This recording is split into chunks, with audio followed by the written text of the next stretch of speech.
مینه ټولو خویندرونو ته ښاد آباد بریالي اوسئ. قدرمنو دا ژوند داسې تېرېږي لکه څو ورځې د مخه موږ او تاسې ویل روژه راغله او نن د روژې 28 دی. داسې زر تېره شوه. ډېرو خلکو ډېر څه د لاسه ورکړل او ډېرو خلکو ډېر څه لاسته راوړل.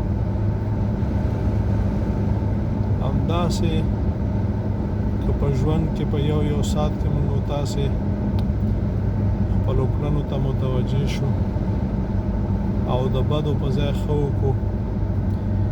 بدبختي دا ده چې ښه موږ یوازې مونځ ته وایو، ښه موږ یوازې نفلونو ته وایو، د قرآن تلاوت ته وایو. دا مونځ تلاوت او ذکرونه دې دپاره دي چې موږ او تاسې د ژوند هرې ګړۍ ته متوجه اوسو چې رانه غلط کار ونه شي، نو هله به موږ او تاسې بریاوې لاسته راوړو. که نه نو ژوند مو په تاوان کې دی او بیا وروسته چې دی پښیماني هیڅ ګټه نه لري. ژوندي اوسئ، آباد اوسئ، تل ښه وکړئ، یو بل سره مینه وکړئ، یو بل ته لاس ورکړئ. السلام علیکم ورحمة الله وبرکاته.